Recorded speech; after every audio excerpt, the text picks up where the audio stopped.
সাফল্যের বাস্তব অর্থ কি? নিজের লক্ষ্যে দৃষ্টিবদ্ধ হয়ে থাকা, প্রতিদিন তার জন্য কর্ম করা, দৃঢ় নিষ্ঠার সাথে উত্থান পতনে সামনে এগোতে থাকা আর নিজের লক্ষ্য প্রাপ্ত করা, এটাই কি সাফল্য? যদি আপনার কোনো বস্তু লাভ করতে হয়, কোনো শক্তি লাভ করতে হয় বা কোনো স্থান লাভ করতে হয়, তাহলে তার জন্য এসব ঠিক আছে, কিন্তু বাস্তবে সাফল্য এটা নয়। আপনার কাছে থাকা কোনো বস্তু, শক্তি বা স্থান আপনি কিভাবে ব্যবহার করবেন তা আপনার উপর নির্ভরশীল। যদি তার সঠিক ব্যবহার আপনাকে করতে হয়, তাহলে উচিত সময় এবং উচিত স্থানে আপনাকে থাকতেই হবে। একে নিয়তিও বলা হয়। এবার ধরুন, এমন কোনো গ্রন্থ আছে যা জ্ঞানের দ্বারা ভরপুর, এমন জ্ঞান যার দ্বারা জীবন বদলে দেওয়া সম্ভব।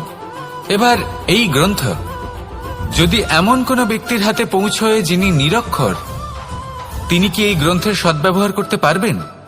কখনোই নয়। সেই জ্ঞান দিয়ে নিজের আচরণ পাল্টাতে পারবেন? কখনোই নয়।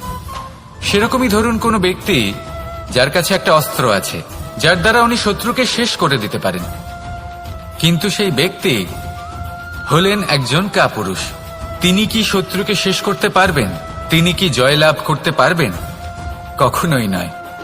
আপনার কাছে কি আছে তার থেকেও বেশি গুরুত্বপূর্ণ আপনি তা দিয়ে কি করবেন। উচিত ব্যক্তির সাথে উচিত সময় উচিত স্থানে থাকা বেশি গুরুত্বপূর্ণ। নিজের গুণের সাথে, নিজের শক্তির সাথে, নিজের জ্ঞানের সাথে উচিত সময় উচিত স্থানে অন্যের যন্ত্রণাকে দূর করা, অন্যের জীবনকে আরো সুন্দর করে তোলা, এটাই হলো সাফল্য। তাহলে সাফল্যের বাস্তব অর্থ বুঝুন, অর্থাৎ নিজেকে আরো প্রসন্ন রাখুন। আর আমার সাথে ভালোবেসে বলুন, রাধা রাধা।